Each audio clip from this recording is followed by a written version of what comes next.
Assalamualaikum warahmatullahi wabarakatuh.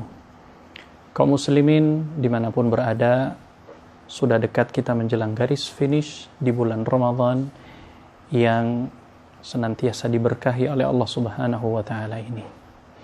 Secara umum, kaum muslimin merasakan kebahagiaan, kegembiraan dengan berakhirnya bulan Ramadan dan kemudian disambut dengan hari raya Idul Fitri. Akan tetapi di balik kegembiraan tersebut tersimpan rasa khawatir, tersimpan rasa kesedihan. Inilah yang kemudian dirasakan para sahabat, orang-orang saleh dan orang-orang yang beriman. Kenapa demikian kaum muslimin rahimakumullah? Di antara sebabnya yang pertama, bahwa mereka sangat mengetahui dan mereka sangat faham bahwa bulan Ramadan adalah bulan ketaatan di mana Allah Subhanahu wa Ta'ala memberikan kesempatan kemudahan untuk melakukan ibadah di dalamnya, untuk melakukan ketaatan kepadanya. Bagaimana tidak? Nabi mengatakan di dalam hadisnya, ketika datang bulan Ramadan, pintu surga dibuka, pintu neraka ditutup, syaitan dibelenggu, menunjukkan bahwasanya Allah Tabaraka wa Ta'ala memberikan kemudahan kepada kita semua, kepada hambanya, untuk bisa melakukan semaksimal mungkin ketaatan kepadanya. Belum lagi ditambah dengan nilai pahala. Ibadah sunnah dinilai sebagai pahala ibadah wajib di sisi Allah.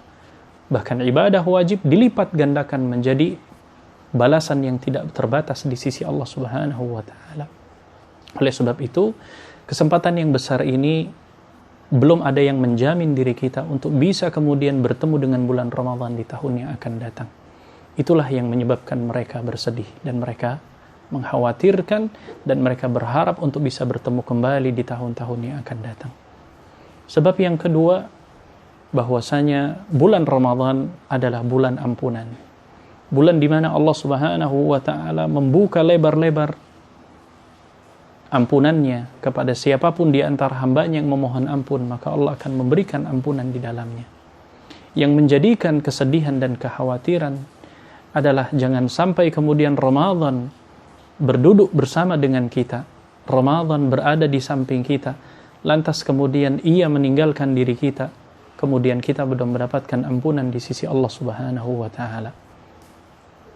Maka keadaan yang seperti itulah yang menjadikan manusia itu rugi, bahkan menjadi manusia, menjadi hamba yang celaka di sisi Allah Subhanahu wa Ta'ala.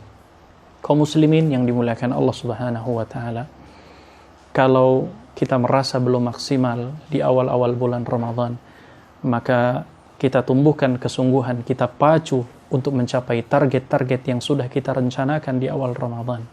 Kita isi di sisa waktu ini dengan kesungguhan dan nilai ketakwaan untuk bisa menutupi hal-hal kekurangan yang selama ini kita kerjakan di dalam bulan Ramadan.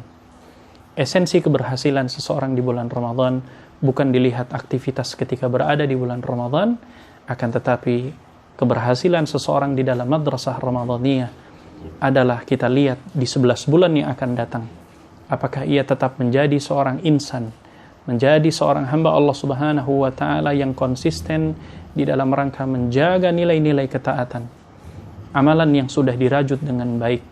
Maka pasca bulan Ramadan, jangan kemudian kita rusak kembali dengan perbuatan maksiat dan dosa dan hal-hal yang bisa mendatangkan murka dari Allah Subhanahu wa Ta'ala. Kaum muslimin yang dimuliakan Allah Subhanahu wa Ta'ala, semoga Allah Subhanahu wa Ta'ala senantiasa memudahkan urusan kita. Semoga Allah memberikan kesempatan kita untuk bisa bertemu kembali di Ramadan tahun-tahun yang akan datang. Semoga Allah menerima amal ibadah kita, dan semoga Allah memberkahi umur dan usia kita dan mengumpulkan kita semua di dalam surganya Allah Subhanahu wa Ta'ala bersama dengan orang-orang yang bertakwa. Wallahu ta'ala alam. Assalamualaikum warahmatullahi wabarakatuh.